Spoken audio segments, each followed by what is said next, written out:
Esta sesión está dirigida al tercer Congreso Internacional de Estudios Literarios, al que amablemente me han invitado a participar, y les presento en este contexto, en este caso, una intervención telemática.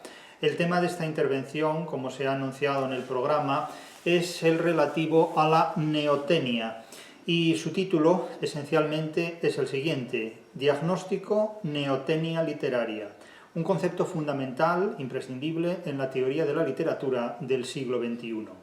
Y es que la neotenia no solamente designa un concepto capital en la interpretación de la teoría de la literatura y los estudios literarios, en el uso del método y en la interpretación de los materiales literarios, sino que también manifiesta un hecho enormemente importante, que es una dolencia, una deficiencia, una limitación gravísima, importantísima, en los estudios literarios que actualmente se desarrollan en universidades y también en centros escolares previos a la universidad y, por supuesto, en institutos de enseñanza media. ¿Qué es la neotenia? En primer lugar, hay que advertir que la neotenia es la preservación de cualidades infantiles, adolescentes, juveniles, en un sentido no siempre positivo, en edad adulta. Es la preservación del infantilismo, podríamos decir, en un momento de la vida, la madurez, en la que se exige al ser humano unas competencias y unas capacidades que son impropias del mundo infantil y desde las cuales nadie debe ni puede enfrentarse racionalmente ni coherentemente a la literatura. No cabe hablar de inocencia a partir de cierta edad, porque el nombre que la inocencia tiene a partir de cierta edad se llama ignorancia. Y no podemos enfrentarnos a la literatura desde la ignorancia ni desde presupuestos que, avalados por un idealismo infantil, nos inciten a explicar el Quijote, la Regenta, Madame Bovary, la Divina Comedia de Dante o la Ilíada y la Odisea de Homero como si fueran textos completamente pueriles o infantiles. No podemos reducir el contenido de los estudios clásicos y lo que la literatura exige a una interpretación cuyo nivel sea propio de El Principito, de Alicia en el País de las Maravillas o simplemente de La Isla del Tesoro. La infantilización de la literatura exige, de alguna manera, la infantilización de la interpretación de los materiales literarios, la interpretación del pensamiento de autores, del contenido expuesto en las ideas de muchos textos, de lectores mal formados, deficientemente formados en literatura y de intérpretes que, hablando para lectores poco exigentes y poco informados, reproducen una interpretación completamente infantil de lo que la literatura es y no debe ser. En este contexto, en el contexto de la neotenia, vamos a hacer referencia a una serie de características que destruyen realmente las posibilidades de interpretación literaria.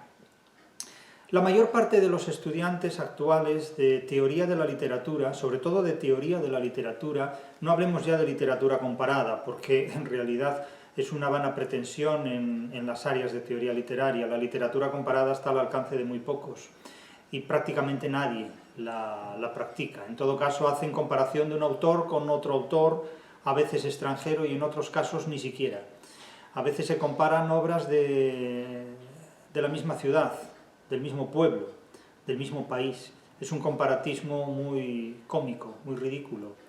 Lo cierto es que la mayor parte, insisto, de los estudiantes, sobre todo de teoría de la literatura, adolecen de neotenia literaria porque la propia institución, la universidad, la inocula en sus clases. Uno de los grandes problemas a los que se enfrentan los estudiantes de teoría de la literatura actualmente en España es que la mayor parte de sus profesores, y puedo decirlo con toda libertad, no están actualizados ni disponen de conocimientos sobre las últimas tendencias en teoría de la literatura. Esto puede parecer muy sorprendente, pero las guías docentes, la bibliografía que aparece en las guías docentes de prácticamente todas las universidades españolas, la mayoría de las universidades españolas, consulten ustedes las guías docentes de las materias en teoría de la literatura en prácticamente todas las universidades españolas. Por la bibliografía que aparece en esas guías docentes, ustedes pueden saber la edad que tienen aproximadamente sus profesores y en qué época estudiaron, porque ustedes observarán, si examinan esas guías docentes, que la mayor parte de la bibliografía que se hace constar en ellas corresponde a los libros que usaron en la carrera los profesores que les dieron clase a ustedes. Esos profesores, en algunos casos, llevan casi 30 años ejerciendo la actividad docente, o más. Y ustedes verán que el grueso de la bibliografía de esos profesores se sitúa en la década de 1980. El grueso de la bibliografía, el centro de gravedad de esa bibliografía, se sitúa en la década de 1980. Yo les desafío a ustedes a que me encuentren una guía docente de teoría de la literatura y literatura comparada, en la que, cuando se habla de literatura comparada, se cite algo más que el libro de Claudio Guillén, Entre lo uno y lo diverso. Vamos a ver qué autores manejan en literatura comparada, porque da la impresión de que hay una generación, mi generación, que no ha ido más allá del libro de Claudio Guillén, Entre lo uno y lo diverso. Claro que hoy día pueden citar a otros cuyo título ya ni siquiera mencionaré aquí, porque son tan malos que sería lamentable publicitarlos en este contexto. Y si a alguien le disgusta lo que digo, que se lo haga mirar, como diría Quevedo, porque siempre es preferible corregir los errores que enrocarse en ellos y seguir leyendo en el siglo XXI, ya superado el primer cuarto del siglo XXI, libros que sobre literatura comparada se escribieron a mediados del siglo XX. El tiempo ha pasado ya, no sé si se han dado cuenta que han pasado ya más de 3 décadas desde que muchos de estos profesores han obtenido su plaza y han estudiado su carrera, su licenciatura. Los tiempos han cambiado en este punto. Y cuando, irónicamente, se habla de congresos y de estudios orientados a la renovación de los estudios literarios y se cita a Todorov, a Roland Barthes, a Genet y a los estructuralistas franceses y a los formalistas rusos y a los miembros de la Escuela de Constanza y a los hermeneutas alemanes que llevamos mencionando y citando desde finales del siglo XVIII, no hay nada más irónico, porque hablar de renovación de estudios literarios y retrotraernos a la bibliografía de la Ilustración, del estructuralismo y del neoformalismo es completamente irónico, es casi escarnecedor y sarcástico dentro de lo que ofrece la universidad, si es que hablamos de renovación de estudios literarios. Verdaderamente yo me pregunto qué es lo que renuevan estudios literarios que llevan manejando la misma bibliografía desde hace ya más de 50 años. O sea, ¿qué renovación cabe en una actualización de los estudios literarios que se limita a repetir lo que llevamos oyendo desde hace 50 años? Es decir, hoy día hay chavales de 20 años que estudian la teoría de la literatura que enseñaban nuestros abuelos en las aulas universitarias. Entonces, hombre, pónganse al día.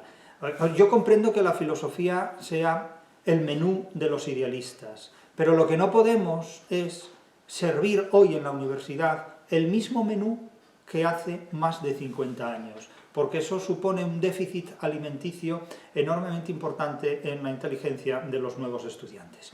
En otros casos, la teoría literaria que se enseña en las universidades se orienta simplemente a estudiar ocurrencias anglosajonas que ni siquiera se relacionan con la literatura, sino simplemente con las ideologías que la anglosfera suelta en lo que ahora llaman el ecosistema universitario. Toda la vida fue universidad o mundo académico, ahora es ecosistema universitario. Podrían llamarlo termosfera académica, por ejemplo, o utilizar cualquier otra metáfora un poco más inteligente o más lúcida.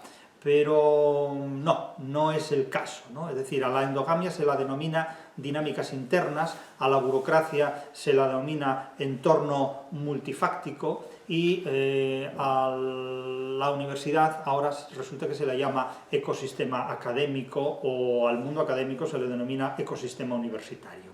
Es decir, son palabras bombásticas para evitar llamar a las cosas por su nombre. Impotencia interpretativa a la hora de ejercer una verdadera renovación de los estudios literarios. Y si les parece incómodo lo que digo, pregúntense por qué. Pregúntense por qué, porque a lo mejor resulta que tengo razón en lo que digo.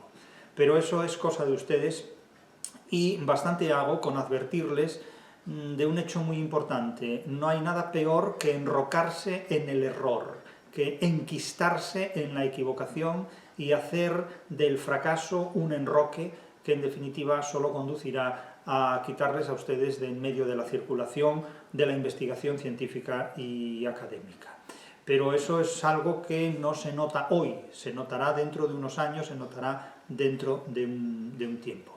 Sea como fuere, el concepto de neotenia está tomado de la biología, y la neotenia, biológicamente hablando, remite en biología a la preservación de cualidades, potencias, facultades físicamente juveniles, adolescentes, infantiles, en un estado morfológicamente adulto. Es el caso de los ajolotes o renacuajos, que pueden tener una capacidad reproductiva biológicamente porque su cuerpo ya adquiere las potencias de un adulto, cuando físicamente hablando conservan la estructura casi genesíaca, casi genuina, casi natal o neonata en suma.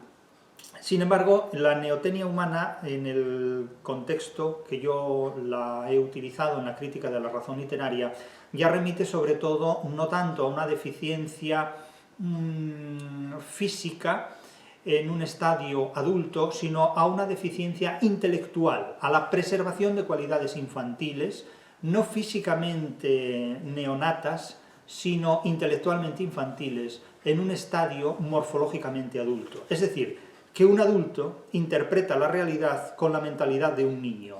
Esto puede resultar muy atractivo, muy interesante en obras como El Principito, pero es que el mundo no cabe en las interpretaciones infantiles, infantilizantes e infantilizadas de un protagonista como el del Principito.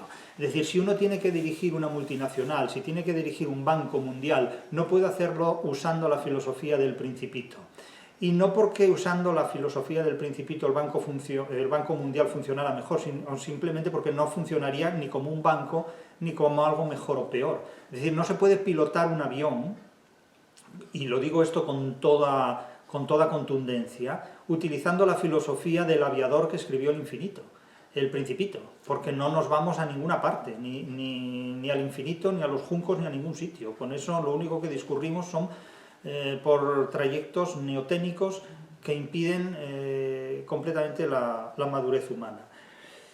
Las causas de la neotenia básicamente son muy simples. La deficitaria formación intelectual del ser humano y sobre todo la escasa formación literaria y la prácticamente nula capacidad de interpretación científica de los materiales literarios. Hoy en la universidad no se enseñan métodos científicos de interpretación literaria, sino que se ofrecen recursos y ocurrencias ideológicas para interpretar la literatura. Y vale más que se atengan a ellas, porque si responden científicamente a la exigencia de estudiar ocurrencias psicológicas e ideológicas de este tipo, suspenderán la materia. Entonces tienen que llevar ustedes una doble vida. Por una parte, tienen que adaptarse a las ocurrencias ideológicas que les imparten en sus clases, y por otro lado tendrán que desarrollar un conocimiento científico para poder saber a qué se enfrentan cuando hablan de literatura. Pero eso es una cuestión de cada cual. Lo cierto es que hoy día se ha destruido la formación científica del estudiante universitario, de manera que el estudiante universitario de letras se expone a la literatura sin conocimientos científicos. Lo único que queda en ese contexto son ocurrencias emotivas, sentimentales, emocionales, ideológicas, a merced de los diferentes artefactos, de los diferentes caramelos ideológicos, de los diferentes ansiolíticos filosóficos y de naturaleza ideológica que ofrece el mundo académico anglosajón estadounidense, que es una auténtica fábrica de caramelos ideológicos y de estimulantes pseudo-universitarios, pseudo-académicos, para interpretar sobre todo los productos culturales. Otra de las características que contribuye a la neotenia es el narcisismo juvenil. El narcisismo juvenil, no solo el narcisismo somático, sino el narcisismo cerebral. Es decir, suponer que uno es más inteligente que los demás simplemente porque sigue una ocurrencia masiva de difusión anglosajona. Y esto, reproducido pues, en redes sociales, con el apoyo iluso, con el espejismo que producen las redes sociales, estimula enormemente el dinamismo de muchos estudiantes universitarios que creen que, habiendo aprendido ayer a contar en alemán del 1 al 10, pues pueden grabar un vídeo en internet demostrando cómo han aprendido ayer a contar del 1 al 10 en alemán. Es decir, que descubren un conocimiento milenario y se sienten protagonistas exclusivos, porque ignoran su propia ignorancia, desconocen los límites de su propia ignorancia, de tal forma que es un simulacro de conocimiento que, avalado por el narcisismo y por la ilusión, por el espejismo de las redes sociales, empuja al ser humano a ser protagonista de un infantilismo interpretativo del que, si fuera consciente, se limitaría, pero enormemente, y lo evitaría sin duda. De tal manera que, insisto, es una inmadurez sapiencial respecto a la literatura que la universidad debería evitar, y sin embargo y en contra de toda lógica, promueve de una manera incesante y de una manera también aberrante.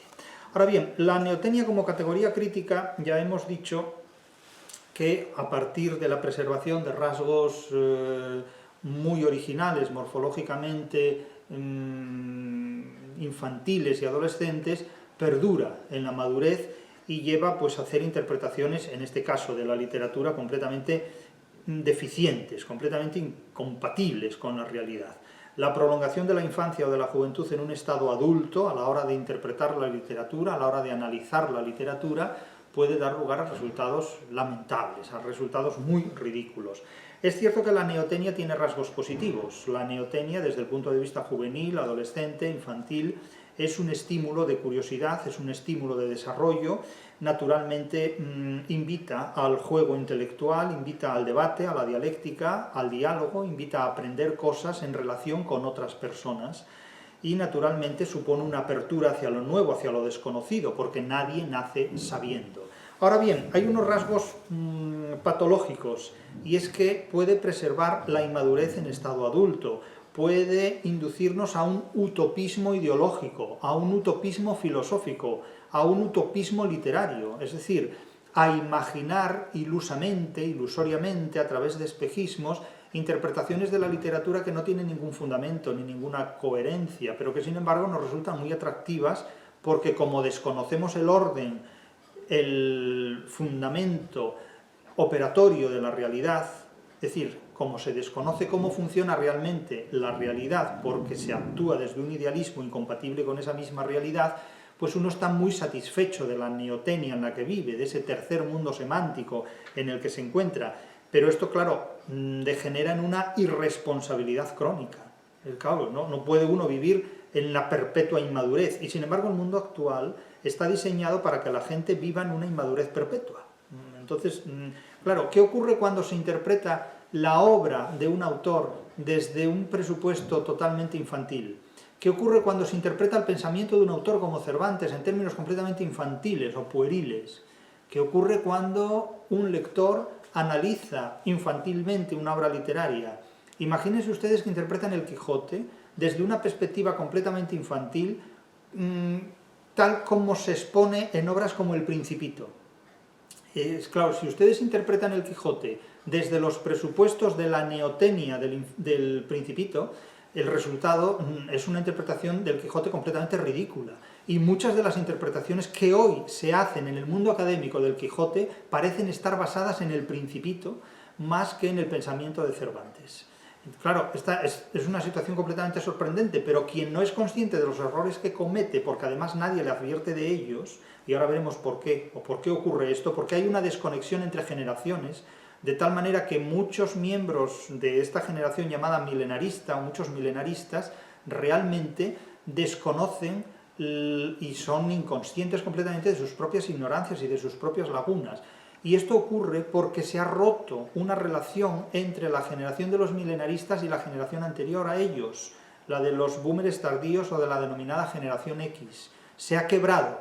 Es decir, en los congresos que organizan los milenaristas, solo van milenaristas, no hay un diálogo entre generaciones y los milenaristas se han enfrentado a la literatura aislados, por sí mismos, desasistidos completamente, es decir, adolecen de la mayor neotenia literaria que yo he conocido jamás. Y aún están a tiempo de resolver esto, pero sospecho que no lo van a resolver.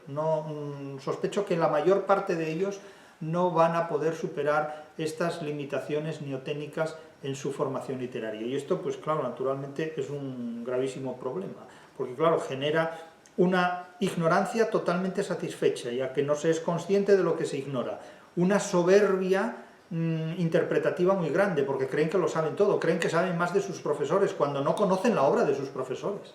Es decir, desprecian cuanto ignoran, ignorándolo, y luego, claro, el resultado es una degradación científica completa. Es una degradación científica completa. Entonces, si no son capaces de superar estas situaciones, la obra que vayan a ejercer será muy fugaz, apenas tendrá valor dentro de los congresos que esta gente celebra, como si celebrara verbenas, pero termina el día y termina la romería. Quiero decir que no tendrán consecuencias. Es decir, la mayor parte de lo que se hace desde el punto de vista de la neotenia literaria no tendrá la menor consecuencia, como tampoco tiene la menor consecuencia la mayor parte de los trabajos que se publican en revistas académicas o de investigación. Yo confieso que cuando me invitan a participar en una publicación académica, pues amablemente y llanamente y con toda modestia y con todo agradecimiento digo que no. No por desprecio en absoluto, eso no se puede hacer nunca, jamás, hay que respetar siempre el trabajo que hacen los demás, pero hay que contribuir también a la educación científica de ese trabajo. Pero siempre muy llanamente y muy gratamente y muy amablemente digo que no, porque con toda franqueza les confieso que yo no comprendo el sentido de los textos que se publican en la mayor parte de las revistas académicas, universitarias o que se declaran científicas en materia de letras. Es que no sé de qué me hablan. Y les digo con franqueza que no sé de qué me hablan porque lo único que observo en la mayor parte de esas publicaciones son comentarios ocurrentes acerca de la literatura que toman como referencia, insisto, declaraciones completamente irracionales o estimulantes o ideológicas procedentes de la cultura anglosajona que no sé qué tienen que ver con la literatura y que no comprendo cuál es su utilidad para la literatura. A mí el hecho de que el 99% de la gente crea en este tipo de ocurrencias no constituye, para mí este hecho no constituye ningún argumento a favor de estas ocurrencias. Simplemente las miro pues con piedad, con el cariño con el que se puede acariciar el lomo de un gato. Pero créanme que, aparte de esa sugerencia de Peter Jordan, o de Jordan Peterson, que me da igual, no confío en ese tipo de publicaciones y por tanto no participo en ellas, para nada.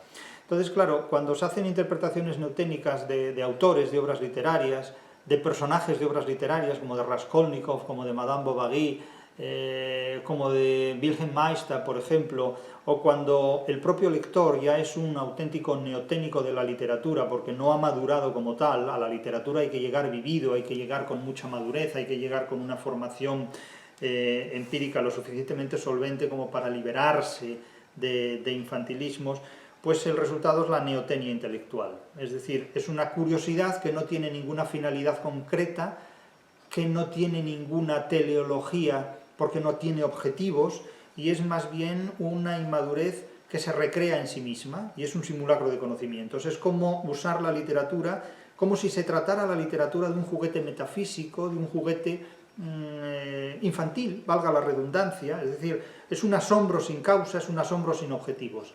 Ya digo que la filosofía es el menú de los idealistas. Y muchas de las pseudoteorías literarias de fabricación anglosajona han convertido a la literatura en el menú de los neoténicos. Y la literatura no puede ser el menú de los neoténicos intelectuales. En estos momentos la literatura es el menú de los neoténicos intelectuales. Y la universidad se ha convertido en un restaurante de neotenia literaria que abastece básicamente a un mundo infantilizado a la hora de enfrentarse a los materiales literarios. Y esto es enormemente grave. Y ya les digo, si a ustedes les parece mal, pregúntense si no tengo razones para argumentar estos hechos. Y si no tengo razones, demuéstrenme para qué sirve la mayor parte de las publicaciones que muchos de ustedes hacen en revistas académicas y científicas cuando esas publicaciones no las leen ni los miembros de la ANECA. Y ahora menos todavía cuando curricularmente las condiciones de la ANECA han cambiado porque han desistido del esfuerzo de tener que trabajar y de publicar muchas cosas simplemente porque las nuevas generaciones no son capaces de generar ni siquiera cantidad de artículos malos sobre la interpretación literaria. ya no hablo ya de generar artículos buenos. Eso ya se verá si son capaces, si se es capaz de realizar este tipo de cosas, pero yo francamente, a la vista de lo que tengo delante, me atrevo a cuestionar y a dudar francamente muchísimo de la originalidad de un pensamiento literario que rebase los límites de esta neotenia en la que se ha educado desde hace ya unos cuantos años a las últimas generaciones literarias. La solución para salir de esto es el autodidactismo. El éxito de la universidad es un autodidactismo encubierto. No esperen que la universidad resuelva sus problemas. Ustedes tienen que resolverse sus propios problemas. Ustedes tienen que buscarse la vida con los recursos que tengan a su alcance. Y bastante favor les hago yo ahora mismo informándoles de la neotenia literaria que les ofrece la universidad. Ustedes tienen que superarla. Y la tienen que superar con sus propios medios, que es el mayor desafío a la inteligencia humana con el que un ser humano, con el que una persona se puede enfrentar. Entonces, no confíen en sus profesores, porque sus profesores son unos intermediarios más en la cadena de la vida, pero no son la solución a sus problemas interpretativos respecto a lo que la literatura exige. Otro de los grandes problemas con el que se ha enfrentado la neotenia literaria es el que tiene que ver con el romanticismo. El romanticismo es una placenta de neotenias literarias. El romanticismo es verdaderamente la incubadora de las grandes neotenias literarias, porque al romanticismo debemos precisamente la invención de la adolescencia como el centro de gravedad fundamental, que considera que lo más importante del ser humano es la preservación de la adolescencia, con rasgos poderosamente infantiles. De hecho, el romanticismo es una idolatría a la adolescencia, es una idolatría a la efebocracia, y el romanticismo destruye completamente una idea de lucha por la vida que está, por ejemplo, presente en el Lazarillo. Téngase en cuenta que el romanticismo alemán se atribuye falsamente a la invención de un género como es el del Bildungsroman, como es el de la novela de aprendizaje. La novela de aprendizaje es milenaria, y de hecho, en El Lazarillo de Tormes no es simplemente una novela picaresca, cuyo protagonista además no es un pícaro, curiosamente, Lázaro de Tormes. Lazarillo de Tormes es un Bildungsroman, es una novela de aprendizaje. Y es una novela de aprendizaje donde la tesis fundamental es la lucha por la vida a través del desengaño. El concepto de novela de aprendizaje que tiene el romanticismo es totalmente neoténico. Es una preservación, es una nostalgia de la infancia, es una nostalgia de la adolescencia en edad adulta. Wilhelm Meister es un inmaduro, es un nostálgico de la infancia, es un nostálgico de la adolescencia en edad madura, es alguien que no es capaz de madurar. De hecho, el concepto de novela de aprendizaje, de Bildungsroman, del mundo anglosajón, no es una novela de aprendizaje, es una elegía de la infancia, es una elegía de la adolescencia en edad adulta, es la negación de la madurez.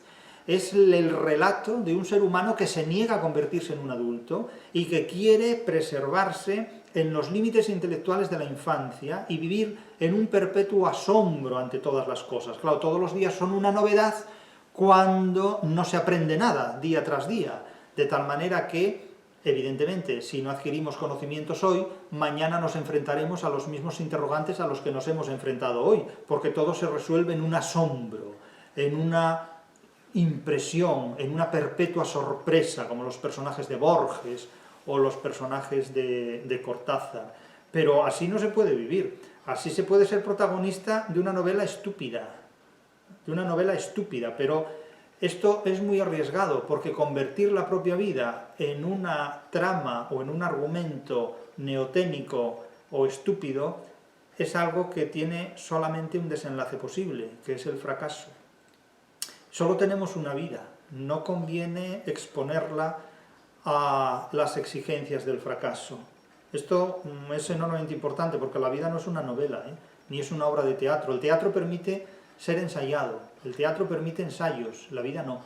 Entonces esa es la gran diferencia entre tomarse en serio la ilusión y vivir la vida en las condiciones que nos corresponde y que nos compete hacerlo. Entonces, mucho cuidado con el romanticismo, porque el romanticismo hace promesas muy falsas, construye realidades delusorias, idealistas, espejismos que conducen al ser humano al fracaso, y no construye un concepto de razón superior al que construye la literatura española del siglo de oro, donde a través del desengaño se evita el fracaso. El romanticismo precisamente es la perpetuación de la neotenia infantil y juvenil en una edad adulta, de manera que el ser humano es completamente improductivo.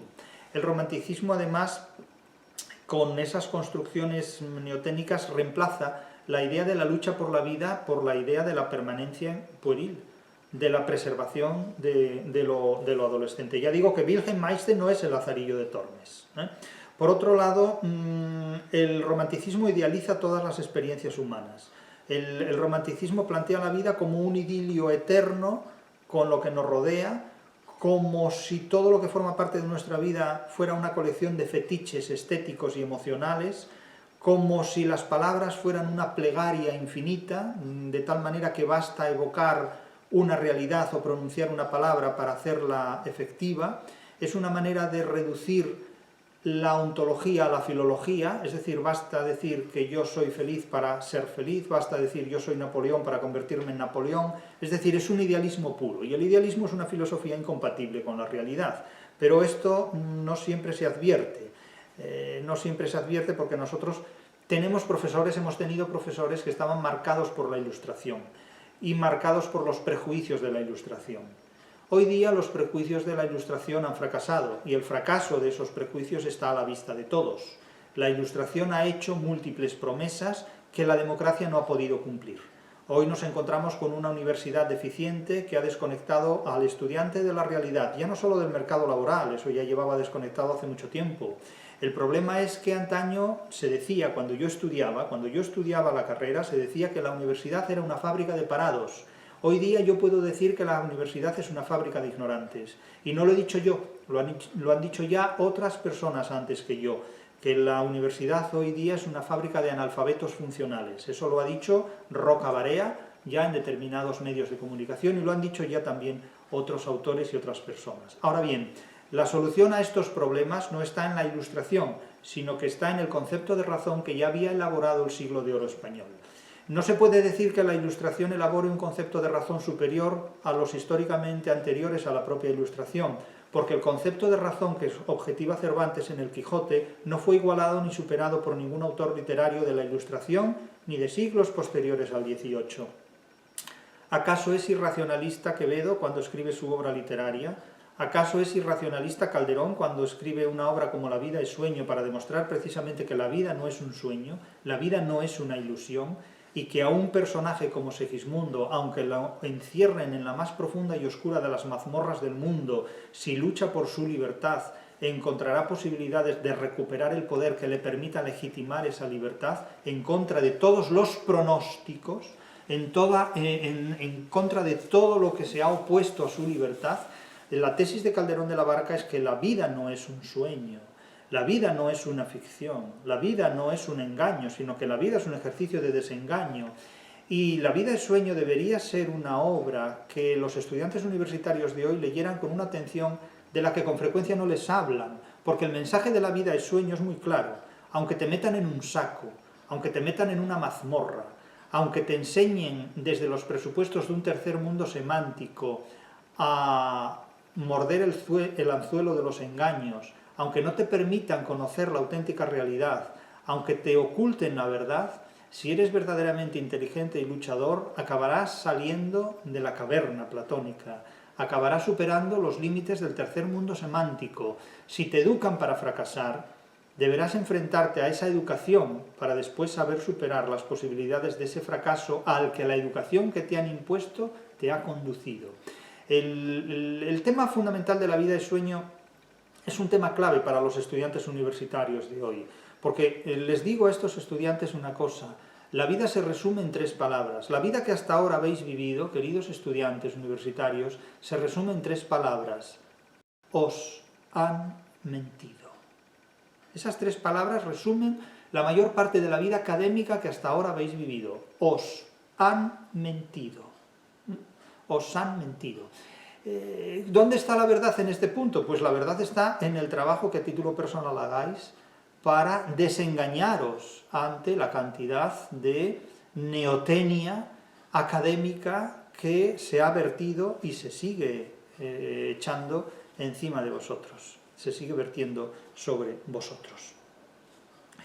En definitiva, Sí querría leer dos textos que tengo aquí delante de mí, dos textos importantes que son dos demostraciones muy claras de lo que es la neotenia académica, la neotenia que con frecuencia se expone en el mundo académico y que conduce básicamente pues, a patologías culturales, a anomias académicas, anomias sociales y por supuesto neotenias persistentes y muy persistentes.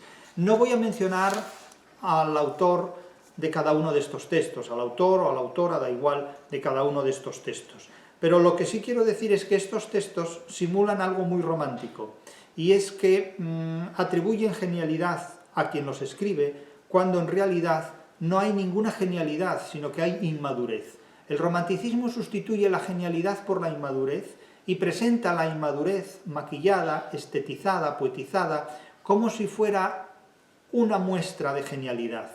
La inmadurez no es muestra de genialidad, la inmadurez es muestra de desconexión de la realidad.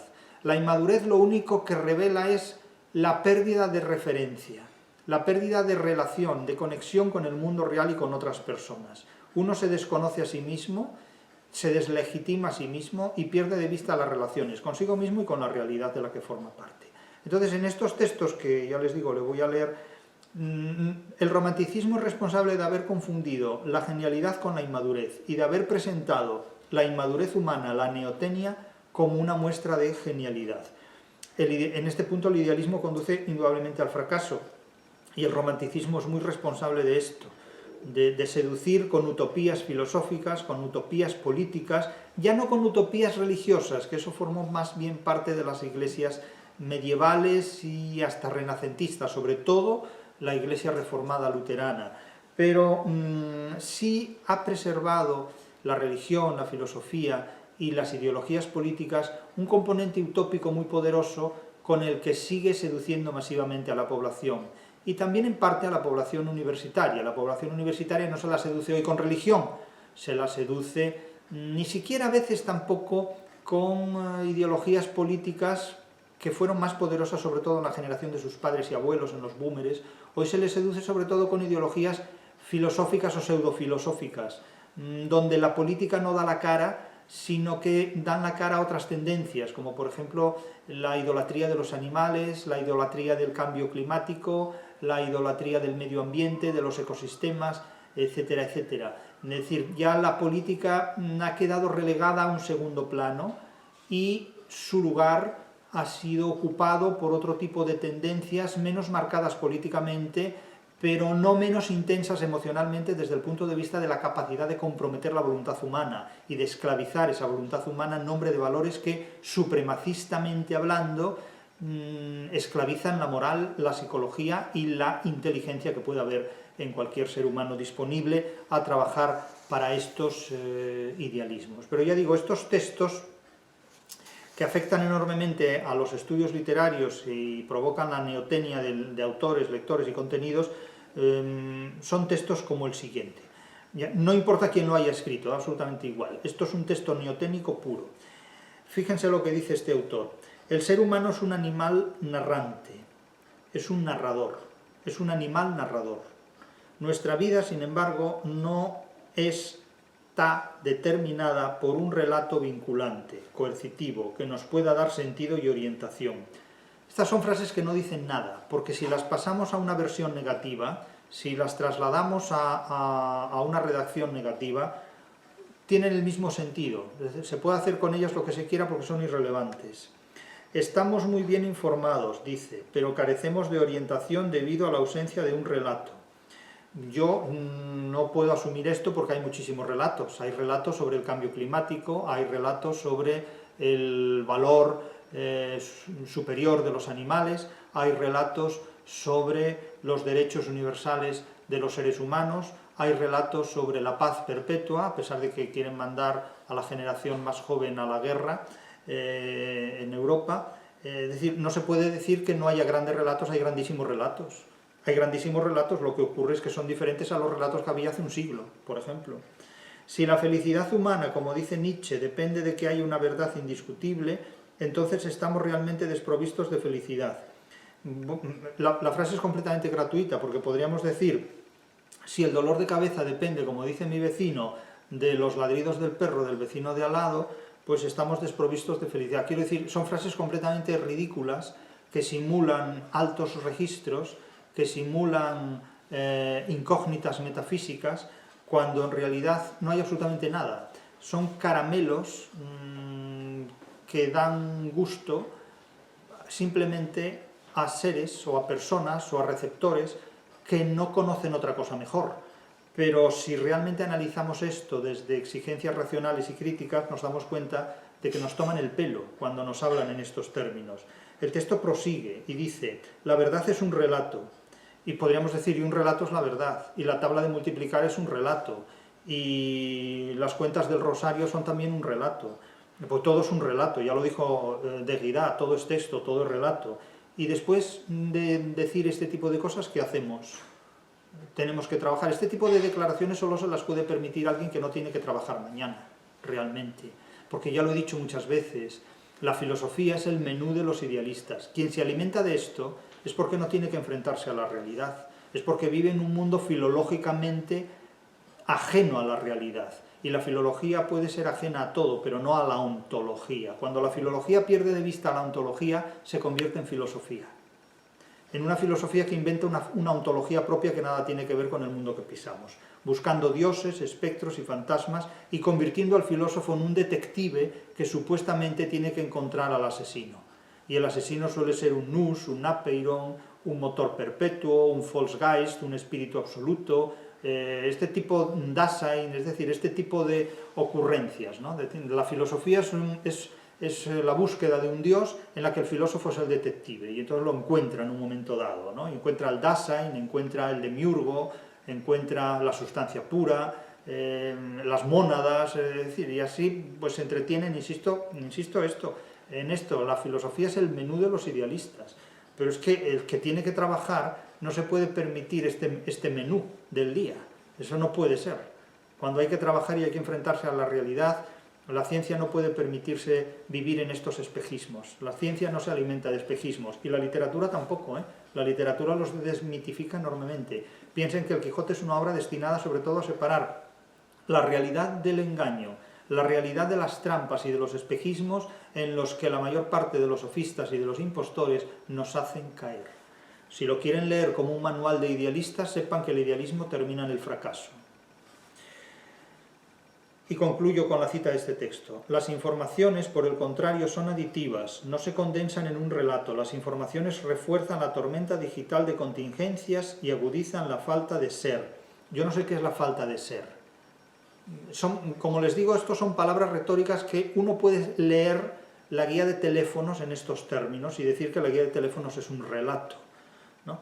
Nada promete compromiso y duración. La contingencia intensificada desestabiliza la vida. Podríamos decir, la desestabilización intensifica la contingencia de la vida. O sea, son palabras que no dicen absolutamente nada.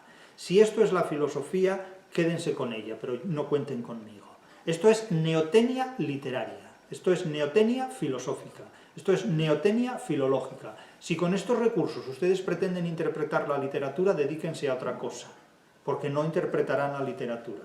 Si se pueden ganar la vida de esta manera, ese oficio es tan antiguo como cualquier otro en el mundo. Se llama sofística, convencer con argumentos falsos. Si ustedes pueden convencer con argumentos falsos, eso es ejercer la sofística, ni más ni menos.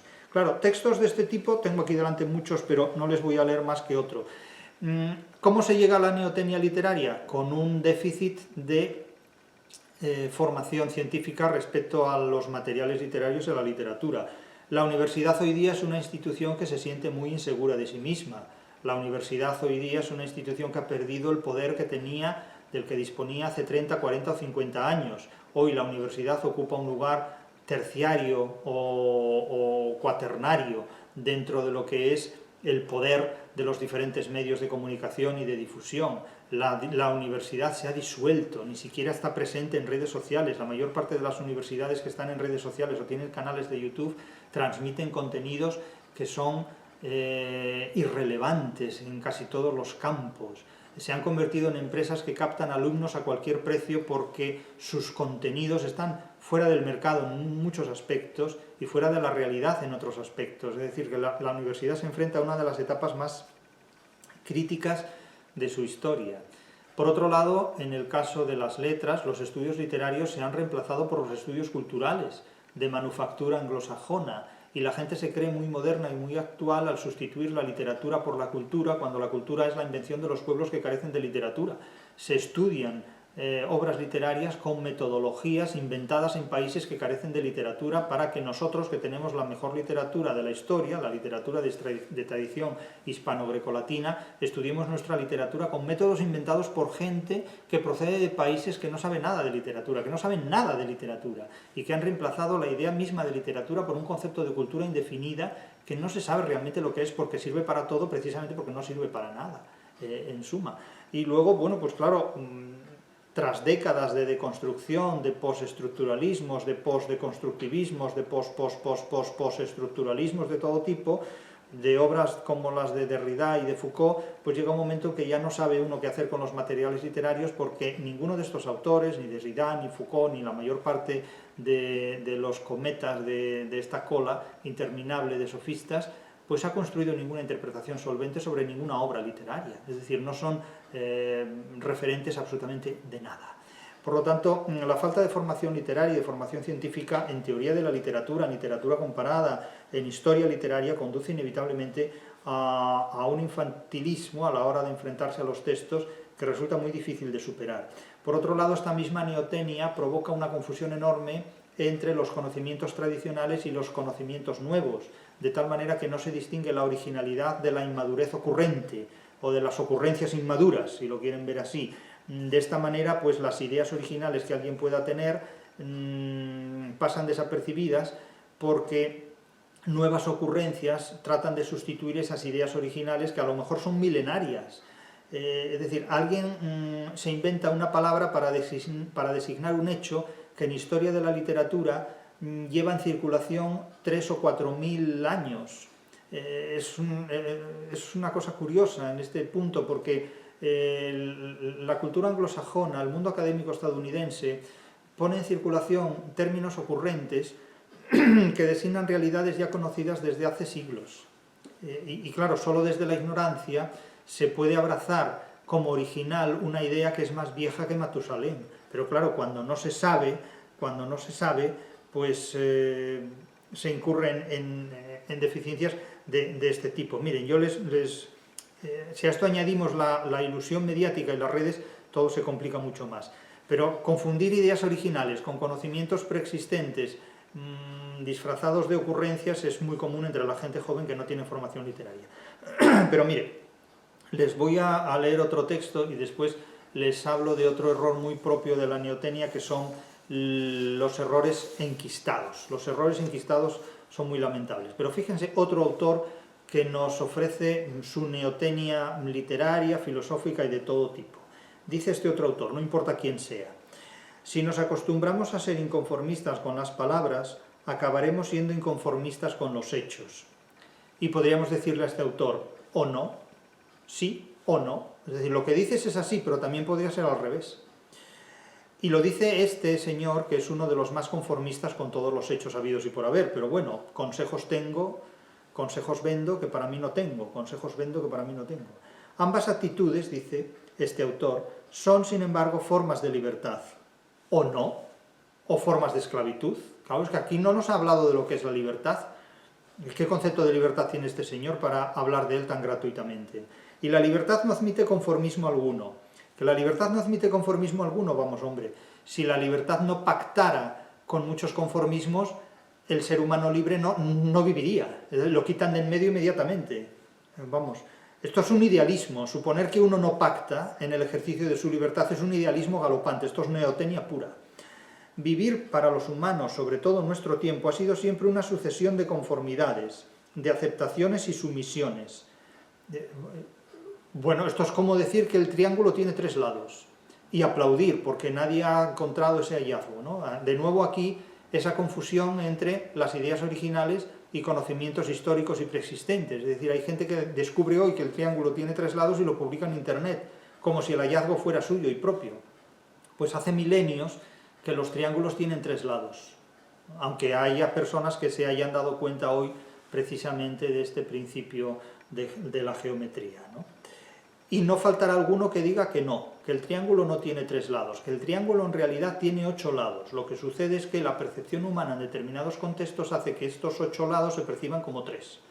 Y a partir de ahí ya tienen ustedes un debate para un congreso internacional sobre neotenia y geometría. Y este texto prosigue y dice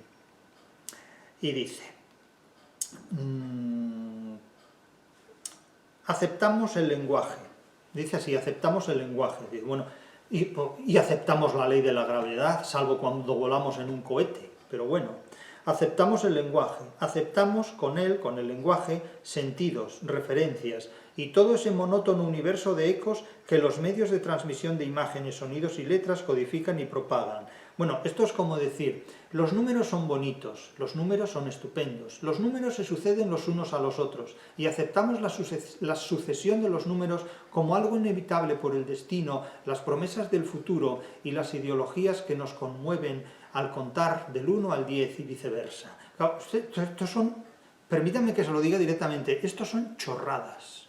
Y con este tipo de chorradas no se puede interpretar lo que es la exigencia de la realidad en la que vivimos, ni mucho menos la literatura. Y sin embargo esto vende. Estos libros pueden ser los número 1 de cualquier lista, pueden ser auténticos bestsellers. En una sociedad neoténica esto es lo que vende. En una universidad neoténica esto es lo que se enseña. Y en un mundo neoténico esto es el horizonte del conocimiento al que ustedes pueden aspirar. Ahora bien, pueden optar en ser el Segismundo de la mazmorra o el Segismundo que salga del saco de la caverna o del tercer mundo semántico en el que este tipo de educación pretende a ustedes meterlos. Eso ya es cosa suya. Habrá gente que salga y habrá gente que proteste cuando le digan que esto es mentira. Pero, ya se lo he dicho antes, la vida académica que ustedes han vivido hasta el momento se resume en 3 palabras. Les han mentido. Esta abundancia de comunicación ofrece sin duda una extraordinaria posibilidad de enriquecimiento, de amplitud y libertad, pero también por los intereses políticos que las dominan y orientan, pueden hacer que la inteligencia resbale por significaciones variadas, bla, bla, bla. Bien, este tipo de cosas, y ya no les abrumo más con textos de esta naturaleza absolutamente neoténicos, no sirven para nada. Es como escuchar un sonajero y a decir que el sonajero les informa acerca del tiempo que meteorológicamente va a hacer mañana. Es lo mismo que mirar una bola de cristal y decir que en esa bola de cristal ustedes ven los significados ocultos del Quijote. Lo que ocurre es que en lugar de usar un sonajero o una bola de cristal, leemos un texto neoténico de estos autores que supuestamente nos informan de los enigmas metafísicos ocultos en la literatura y en el sentido de nuestras vidas. Pero esto es simplemente una tomadura de pelo. Ahora bien, ¿qué ocurre cuando nuestra educación académica, universitaria, científica está enquistada en estos errores? Pues lo que ocurre es que resulta muy difícil salir de ellos, resulta muy difícil salir de las cadenas, porque estamos habituados a las cadenas y por aquello de que es preferible lo malo conocido, pero ya es cosa suya. Cuando no hay nadie que nos corrija, cuando no hay nadie que nos advierta de los errores que cometemos, cuando nuestros profesores son precisamente nuestros sofistas, y cuando todo se limita precisamente a una ausencia de las interpretaciones que deberían informarnos sobre las trampas que pisamos y los errores que nos acechan, pues entonces no hay salida. Esto se llama aislamiento intelectual. La ausencia de maestros y magisterio, la limitación a un autodidactismo encubierto, porque ya les digo, para salir de las limitaciones de la educación, la única puerta es el autodidactismo encubierto. De hecho, siempre he dicho que la universidad oculta algo muy importante, el autodidactismo de sus alumnos. El éxito de la enseñanza universitaria se basa en el autodidactismo encubierto de sus mejores estudiantes. En suma, la neotenia impide la madurez intelectual.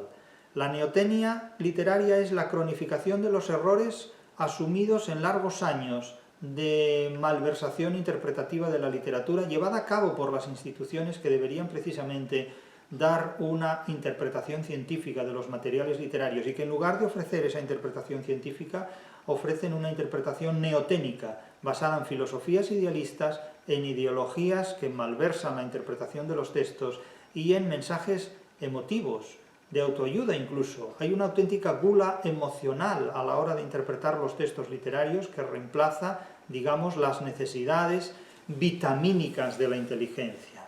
Y la única solución para esto, para superar la neotenia, es la aplicación científica de los conocimientos adquiridos en el ámbito laboral.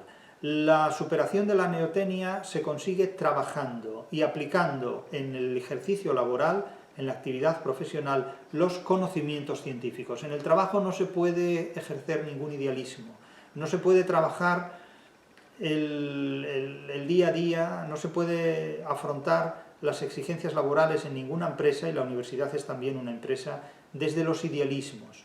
La filosofía es el menú de los idealistas, pero la vida humana no se alimenta de idealismos si lo que se pretende es vivir en libertad. Si lo que se pretende es ser un esclavo, no hay ningún problema. La neotenia literaria es el mejor procedimiento. Si lo que se pretende es vivir en libertad, superando los obstáculos de la ignorancia y las limitaciones de un tercer mundo semántico, entonces es necesario superar la neotenia, enfrentarse al conocimiento científico de la realidad en general y de los materiales literarios en particular.